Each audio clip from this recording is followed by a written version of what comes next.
Hello, New Mexico, and welcome to another episode of Around the Roundhouse, a podcast featuring the policies, politics, and personalities of the land of enchantment from the Roundhouse and beyond. My name is Daniel Chacón, and I'm the state government reporter for the Santa Fe New Mexican. They say all politics is local, and this week we're going to be getting as local as it gets and exploring the run or race for mayor of Santa Fe. Our guest is Santa Fe County Commissioner Justin Greene, who formally announced his campaign for mayor on Wednesday.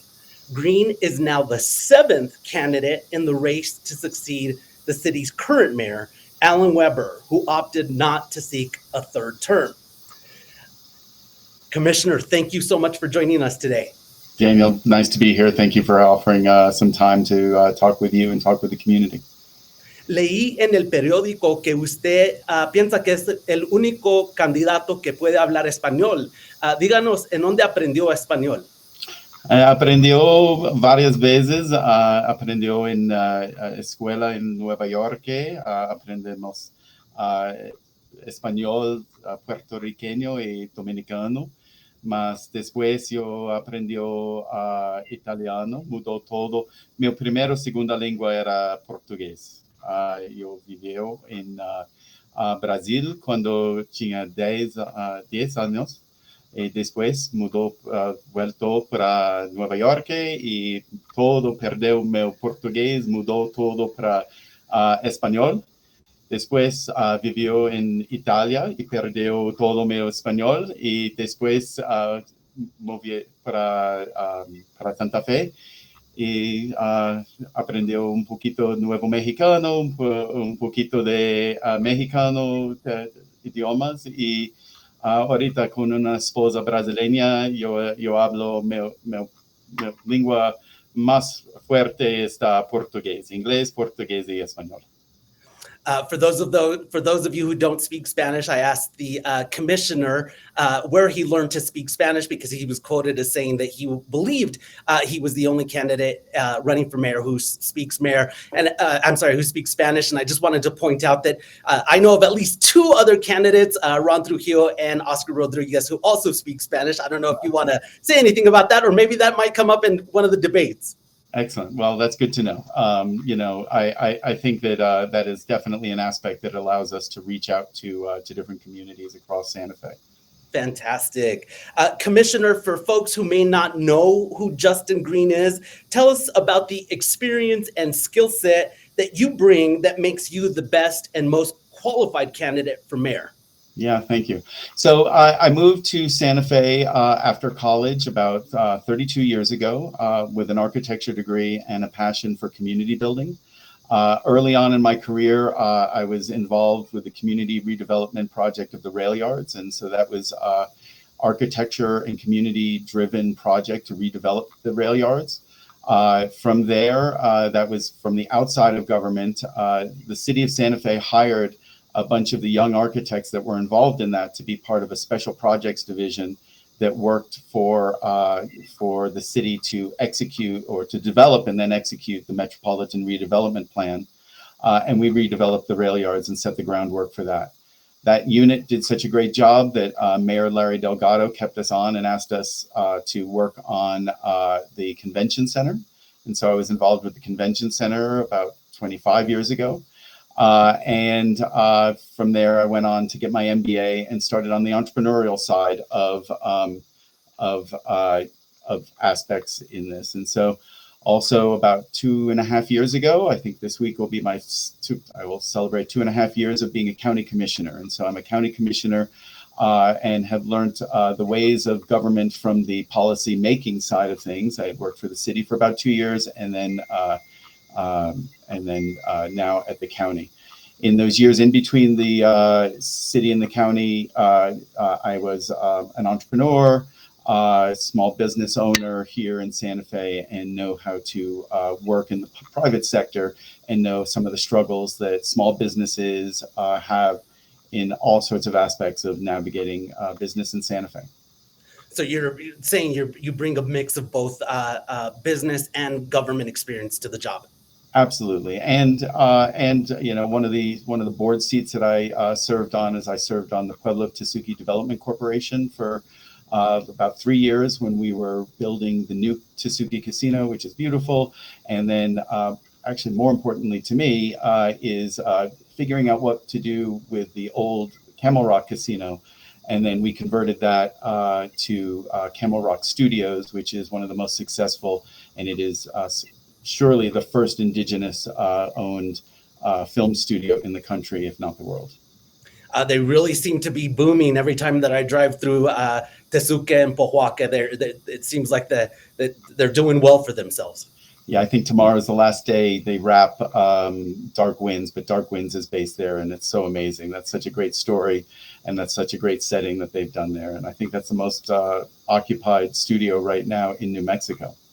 Well, shout out to Dark Winds because it is one of my favorite shows on Netflix. You did mention your entrepreneurial background. I mean, you and your wife, if I'm not mistaken, own Dashing Delivery here in Santa Fe. Tell us a little bit about that and exactly how, that experience would translate to the mayor's office. So it's an interesting corresponding sort of balance of things in my life. So as an architect, we work on long-term projects that have to synthesize some issues that sometimes folks don't know how to describe. I need a house, I need 2 bedrooms, 3 bedrooms, this is my budget, and we have to make those things work. And so that's where you bring vision to a project that somebody gives you some outline and you have to create it that way.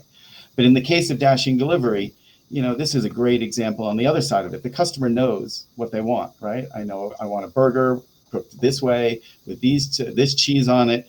And so you execute what the customer wants at a different level, right? And so, the projects that are architecture projects can sometimes take years to get done. And whereas a delivery company handles things in minutes, we try to get things delivered in minutes. And so both are customer service oriented, but there's, customer's always right with food delivery, and the customer is asking for your advice on an architecture thing. And so I really appreciate those 2 time scales and those 2 different orientations to delivery of service. Let's talk a little bit about your time at the county commission. What would you consider your greatest achievement or accomplishment during your time as county commissioner? So we've done a lot of stuff in the last 2.5 years. It's been really, I'm pretty proud of my time there. We sourced, one of the things I sourced, so back to Dashing Delivery for a second, we operate the first of its kind delivery company that's 100% electric vehicle. And so I lead by example. And so in that, I tried to get Santa Fe County to migrate their fleet as fast as possible to an electric fleet. And part of that was sourcing EV infrastructure. And so 2 years ago, I identified a grant that was available. I lined up the grant writers and brought that to our sustainability division at the county. And we went for the money and we got $4 million for EV chargers. Over at the county, also up in Chimayo, the community was devastated by the loss of their post office in a fire in February, almost as soon as I became a commissioner. And I jumped in to make sure that we could get the federal government to commit to building a new post office, which was necessary in that rural community. And so a couple months ago, we got a commitment letter from the post office, from the Postmaster General, to commit to rebuilding or building a new location in Chimayo. Also, we've passed an affordable housing plan that is really something that we can bring to the city, and it is one of those necessary steps that the city needs to execute on affordable housing. And because of that plan, we've gotten 3 major projects, each with well over 100 units. I think one of them has over 300 units into the pipeline, and it's about 700 units of deeply affordable affordable housing units that are in the pipeline. The first project broke ground last month. I definitely want to talk to you about housing affordability later on, but I wanted to ask you, you plan to continue on as a county commissioner while you campaign for mayor? Yeah, well, I campaign, absolutely. Yeah, I have a responsibility to do that, and I'm sure that I can balance both of them. Going to campaign, in the city because that's the city, but I'll also be a solid commissioner to the communities that are outside of the city that are in the county jurisdiction. Earlier, I mentioned that there are a number of candidates that are running to replace or succeed, I should say, Mayor Weber. In your opinion, tell us how you think Mayor Weber did it in his job as mayor of Santa Fe. Less than optimally. I mean, we had high hopes, as we should, for every elected leader to succeed. And, sometimes the learning curve is too steep, a variety of reasons. Sometimes perfection is creates paralysis, as it may be. And we wish he had moved faster on a bunch of stuff. The audits held up a bunch of stuff. There was a level of disorganization with Midtown. Maybe that's getting some traction right now, but that still remains to be seen. It's nice that the audits are back in compliance, but we got to keep that moving in the right direction. There were a lot of systemic issues over at the city that I think that he wasn't ready to address when he's hit the ground, and because of that, they lingered. And some of them still linger. And so some of those things are going to be the things that I bring forward to reform the city. Commissioner, there's some talk around town that you are sort of the anointed East Side establishment candidate, and that you were selected by Mayor Weber and his allies, including Councilor Lindell and Councilor Romero Worth, as sort of his successor. Is there any truth to that? No, not at all. I have good relations with all of the sitting county city councilors. I speak with them frequently on a variety of things, and sit on different boards with them. And so we had a BDD meeting an hour ago, right? And so we're speaking with our legal counsel and Councilor Romero Worth, and all we did was talk about BDD issues. There was nothing about any anointment or anything like that. So it's no, I'm definitely independent of them, and but looking forward to working with the remaining six counselors and the two new ones that'll come in. As I mentioned earlier, you are now the seventh person who has thrown their hat in the ring, or they're seeking that are running for mayor. What makes you stand out? I know we talked about your experience earlier, but what makes you different than them? I would say for the most part, we all have our heart in the, with a love for Santa Fe, right? And so some of us have experience at local government. There's a bunch of former city councilors and a city councilor. I, as a county commissioner, have that local government experience. But I'm not so entrenched in the city's, confusion and chaos that has been over the last few years, for sure.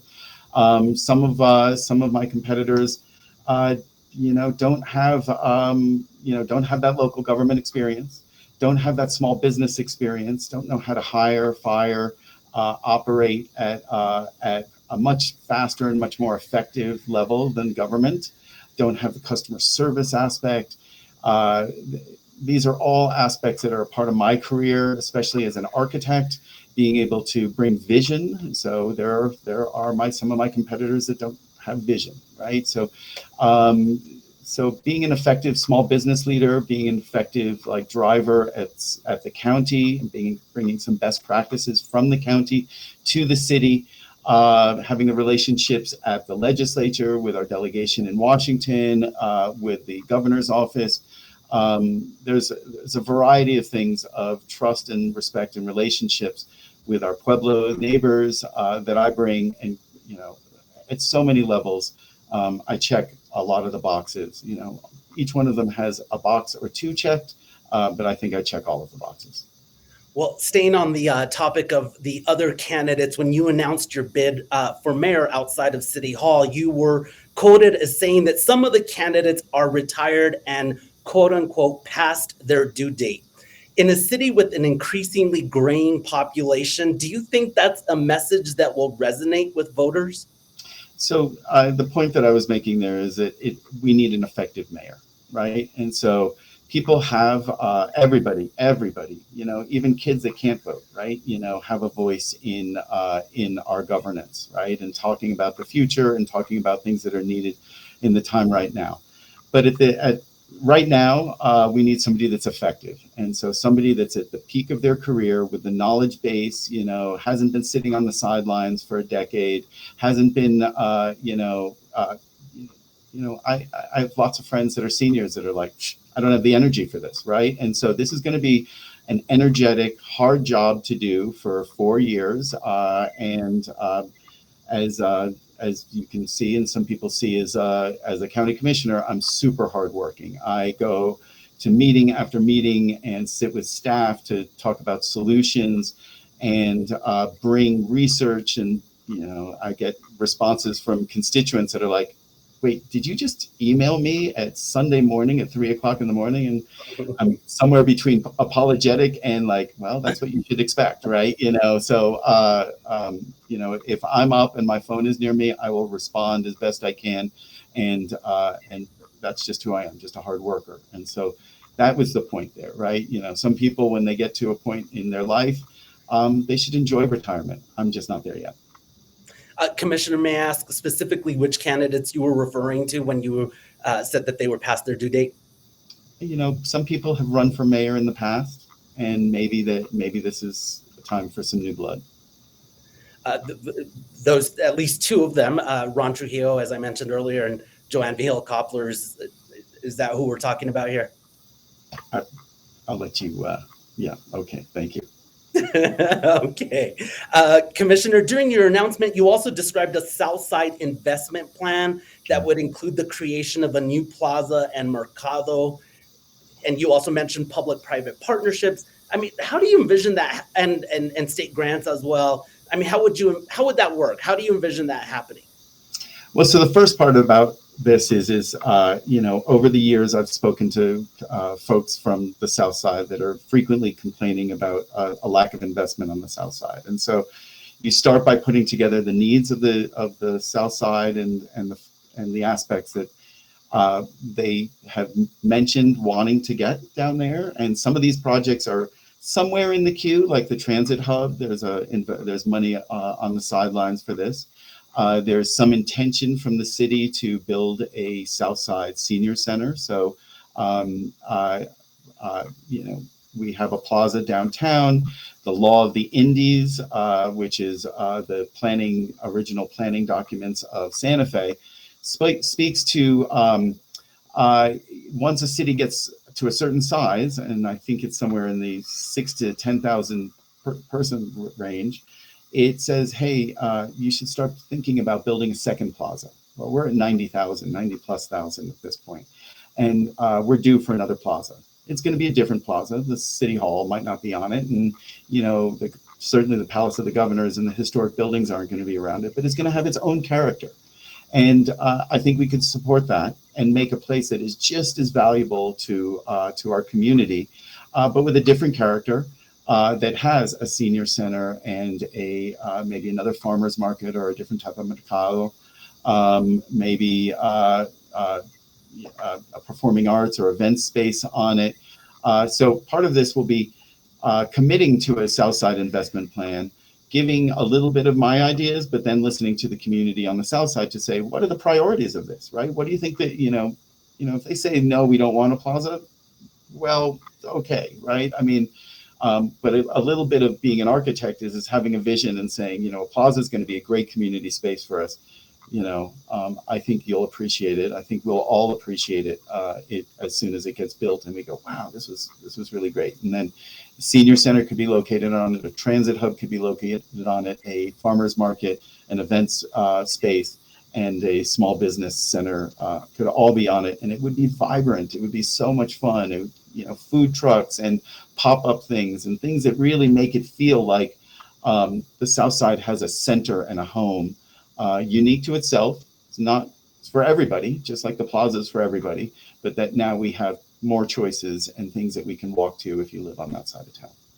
And Commissioner, forgive me if I didn't hear the answer, but I mean, that would take a lot of money. How would we pay for it? Yeah, so there's a lot of money available for all of these things, right? So a plaza could go for CDBG grants. The Mercado could also go for CDBG grants or an EDA grant from the federal government. All of these things would be eligible for ICIP from the state and from our legislators.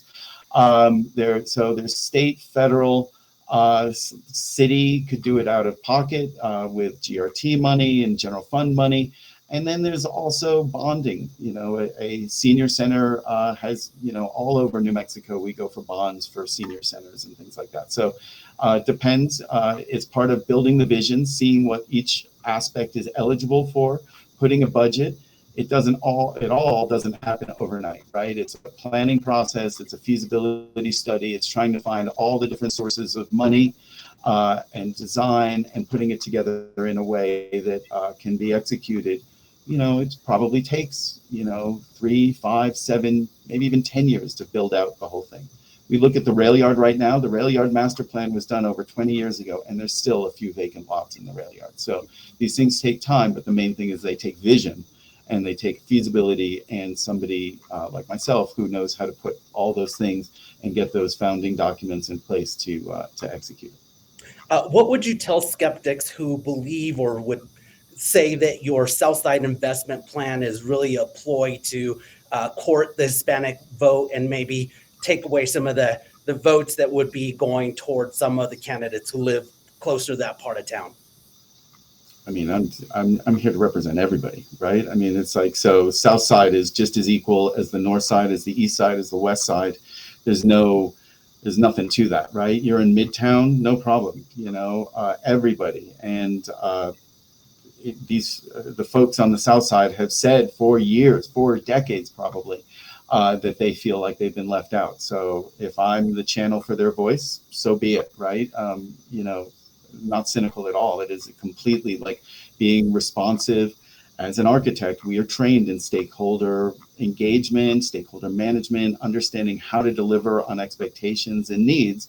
And that's what I love to do. So if you give me a problem, I'm going to go try to find a solution. And if you say, hey, we need a South Side or we need another senior center, okay.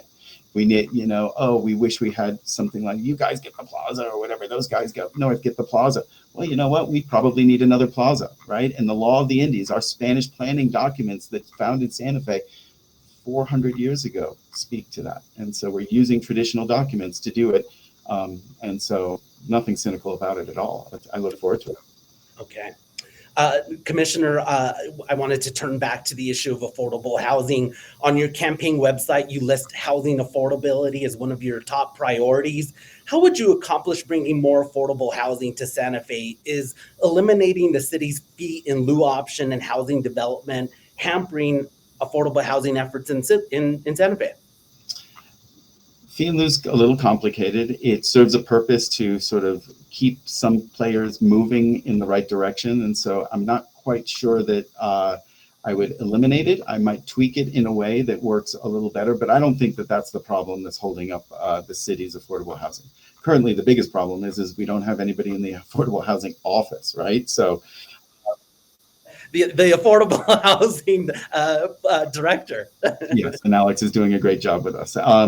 But I just proposed to Santa Fe County and to some folks at the city that while they're struggling with affordable housing, that maybe Santa Fe County, both with Alex, even though she doesn't work in affordable housing directly right now, but we do have a robust, solid, super productive affordable housing division at the county, that if we could help them move things along, maybe we should sign an MOU between the city and county and start collaborating on that space while they line up who can repopulate and be their next generation of affordable housing. It's a tough spot to fill. It needs some expertise and it needs some knowledge of the community. I know that Santa Fe County could help them at least for the next 6 months or a year while that division is reconstituted. In terms of what I would do for affordable housing at the city, the first part is that the state has asked communities like the county and the city, and so we at the county developed an affordable housing plan. And this plan is in an ordinance, and then it starts to have resolutions below it that talk about different subsections of it. And so we have everything from housing support for folks that don't have the wherewithal to upgrade their home, whether they need ADA or they need sustainability and environmental improvements to their house and new roofs, and so that's one of the subsections. Another one that was really innovative at Santa Fe County that we could bring to the city is a developer assistance program. And so we've used that for essentially the two private projects that are somewhere in the 500, close to 600 unit range that are being built on Highway 14. And then we are at Santa Fe County are developing a project at the Airport Road and Cerrillos Road intersection, more left at Camino de Jacobo, that is building 120 something units of deeply affordable housing with a cluster that will be made for seniors and then another cluster that's made for families. And so these aspects of the affordable housing plan then inform the initiatives, the specific tasks and tactics that we could do. And what we've done at Santa Fe County is pretty remarkable in the last 2 years of passing the plan and executing on it. And that can be done at the city of Santa Fe. Viewers and listeners may not know this, but I actually bumped into you at the ground opening of one of those affordable housing projects. So that's got to be exciting to be able to see one of those projects start to come to fruition. That's right. Yeah, it was good to see you there. Yeah, it was beautiful. Thank you, sir. Same here. More than one way. It was a beautiful day, literally and figuratively. We were excited to turn some dirt there. For sure. Commissioner, homelessness and the city's homeless shelter, known as Pete's Place, has been a huge topic of conversation in Santa Fe. What are your thoughts on the city council's decision to terminate the nonprofit's lease to operate the shelter and team up with this San Francisco-based Urban Alchemy? Yeah, I'm not sure I liked the process, but at the end of the day, we have to hope for the best right now, right? So Urban Alchemy, we wish them the best. They seem to have some good tactics and methods to clean up the streets, right? So we see homelessness on corners, in alleys, in the parks, in arroyos, and that's just got to get cleaned up. So that's one of the issues there. And I think their street outreach program is encouraging, right? We'll see, right? They should start next week. And I've been told that we should see results in hours, not days. And, even if it was in days, I would be happy to see some results pretty quickly. Interfaith, who runs Pete's Place for another couple days, has done amazing work. But the problem has outgrown their model, but most importantly, it really outgrew the space. And so the solution that I'm advocating for is based on the one-door model. And so that is a model that is proven around the country. The best model that I know about is in San Antonio. And of course, San Antonio is a much bigger city than Santa Fe. But the model could easily work for at the scale and the peculiarities to Santa Fe. And so the one-door model takes the basics of an overnight shelter, and then it brings in two more aspects of the daily life of folks that are suffering from homelessness. And so that is that they need, folks sometimes need services, right? And so those services are sometimes drug treatment, sometimes it's just pure on sobering, medical care, mental health care, job training, and you meet them where they are, right? And so on this campus concept, one-door campus concept, you bring all three, so that aspect onto the campus as well. And so people leave their overnight shelter, their bedrooms or their dorms, and they go across the campus or downstairs or, somewhere within the confines of this property and go seek the treatment that they need and the services that they need. And people progress from this. Some people go through drug treatment and then they move on for, they kick the habit, and then now they're into the mental health thing, and they're tweaking themselves in the right direction through that. And then they're like, you know what, I'm ready to do job training. And then right across the hallway, they have that. And so those services give people a foundation to really move up the ladder of self-sufficiency. And then the last aspect of this is creating a little bit of a park space, little garden, creating a lounge, some respite spaces where when you're not sleeping and you're not doing in therapy or doing your self-help improvement sort of space, that you have a place to just be and, read a book, get on your phone, the internet, whatever your sort of recreation is on that same campus. And that gives this community everything they need in one place. And so it keeps folks off the street. The streets can be dangerous, and tempting for folks that are suffering from some issues. And they can leave if they want, right? They can go to a job. There are working homeless that will leave and go to a job, and there are people that will have other things off the campus. But for a lot of folks, they need these wraparound services all in one place, and that is the safest design and model that I know of. And Commissioner, where, given that I believe you said that Pete's had outgrown its space, so where would you envision the location of this campus? I don't think we know yet. I've based, using a little bit of my architecture skills, I've done an assessment of what I think the size would be. And I think it's a facility of somewhere between 40 and 50,000 square feet. There are some people that are advocating for building new in a greenfield location. That's certainly possible.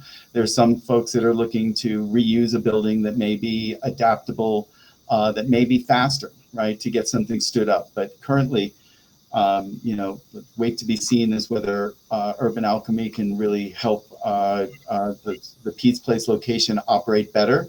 But I think the need still has outgrown that location, and that we need to find a better sized facility with everything in one place. The goal of this is not to turn people, that are homeless into vagrants every morning, right? We want to keep them on a campus, give them the services they need, give them the comfort and opportunity to better themselves and get back onto their feet.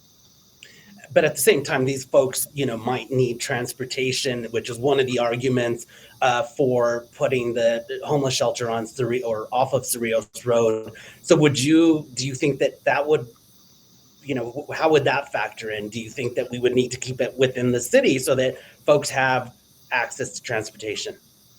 So there's different transportation systems. There's the RTD that does go outside of the city. There is the city's transit department that does the routes that they do. Certainly, people need transportation regardless of where it is. And so the city could easily, dispatch a bus route to outside the city if they wanted to, right, in partnership with the county or with the shelter, if that was where the shelter ended up existing. It's not a problem. It's like, you just have to be less rigid in your thought process, and you got to say if housing or transportation is the stumbling block for this, well, let's figure out the transportation aspect to this. Commissioner, I wanted to ask you about the contracts between the city and Urban Alchemy. The next mayor of Santa Fe will inherit those contracts. Do you think that the city council erred in, signing those, moving forward with those contracts ahead of the mayor's race? I don't think we had a choice in this. The issue was building so, the community is hurting for that, right? A solution.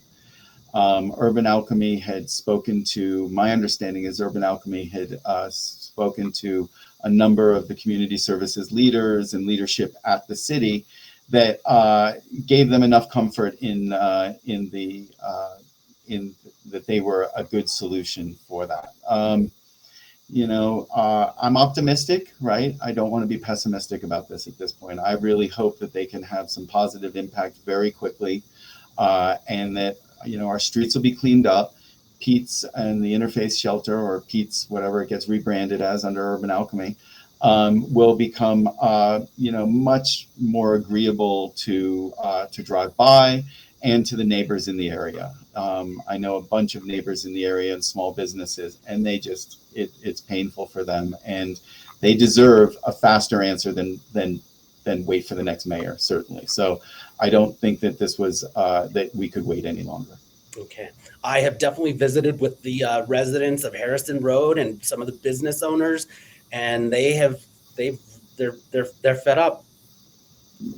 And rightfully so, actually, right? I mean, that line of, the fence line of Pete's Place, and then just outside the line was a city responsibility. Well, there's definitely some truth to it, but the Urban Alchemy model says that they'll take care of 500 or 1,000 feet outside of the line there and make sure that it looks good and that people aren't loitering, and that the risks of homeless folks leaving, they don't just get, shopped fentanyl right outside the gates, right? I mean, that's what's happening now, and that's just unacceptable. Yes. And so that contract has the, that buffer zone built into it.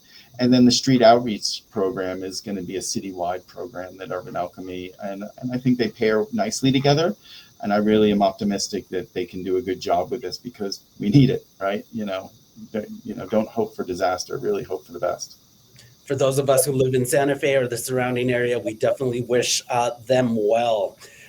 Commissioner, another topic that I wanted to broach with you is the fate of the obelisk that was toppled some years ago during Indigenous Peoples Day, which has continued to be a hot topic in Santa Fe. What would be your solution to the obelisk controversy? So it's a little disappointing that it's been punted this long and that we haven't found a solution to this, for almost 5 years now. This is ridiculous.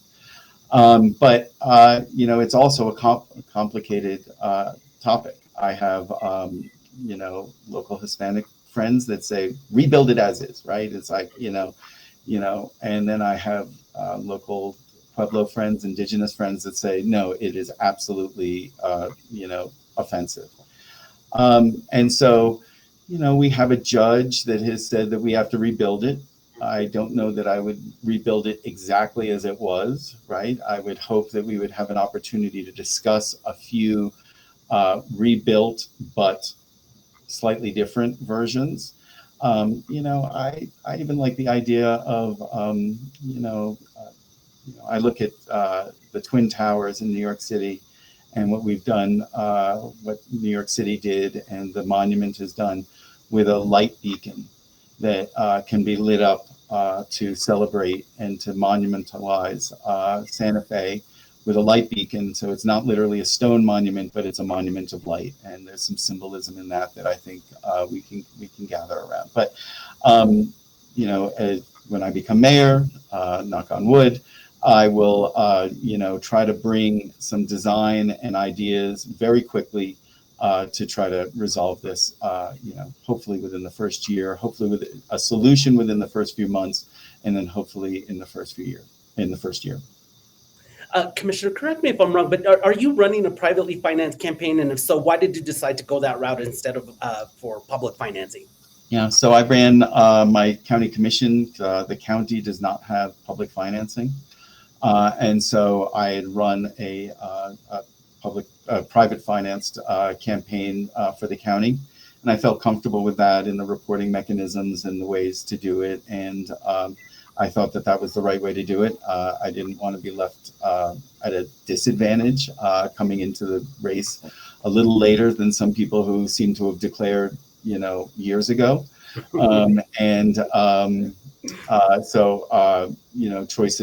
Choices are made by timing and experience. And so I think that's the best pathway forward. Okay. Well, Commissioner, thank you so much for your time. You've been very generous. I know that you're a busy guy. Am I missing to ask you anything you want to add about the mayor's race and why voters should pick you? I'd like to say that, I love Santa Fe with all my heart, right? And as a county commissioner, you can speak to my constituents from all over, and I just jump in. I'm not currying favor to one neighborhood or one area of my district, right? I'm up in Chimayo, I'm up in Espanola, I'm in Tesuque, I'm in Powake, I'm up in Nambe. I work, even in with my other uh, uh, commissioners to help them on other projects out there. And so part of my goal to be the next mayor is to really empower Santa Fe at all levels to be the best Santa Fe we can be. And so another aspect that I want to bring up is the idea of creating a district liaison for each district, right? So they would be shared by each counselor or by the sets of counselors in each district. But that's something that really works in Santa Fe County, and it's a nice touch that the state is doing that with their liaisons there too. This is definitely something that it's time for Santa Fe to have that at the city level. I know that all of the counselors will appreciate it. They will get to choose somebody who works full time, because all the counselors have day jobs, and for the most part, and they need somebody to follow up on items big and small, and the counselors can task that. And so that's the way we're going to do this. We're going to modernize this city with so many different new tools that can make it so much more effective and so much more responsive to the needs of the community. And I just look forward to being that agent of change for this, because we need it. Okay. Commissioner, buena suerte, and I look forward to seeing you on the campaign trail. And thank you again, and thank you to our viewers and listeners for tuning into Around the Roundhouse. Join us every week as we talk to newsmakers in the political realm by subscribing to our podcast through Spotify, Apple, YouTube Music, or wherever you get your podcasts. For the latest developments here in Santa Fe and in northern New Mexico, follow our coverage online at santafenewmexican.com, where you can also subscribe to our political newsletter, The Roundhouse Report. Until next time, I'm Daniel Chacón, and this has been Around the Roundhouse.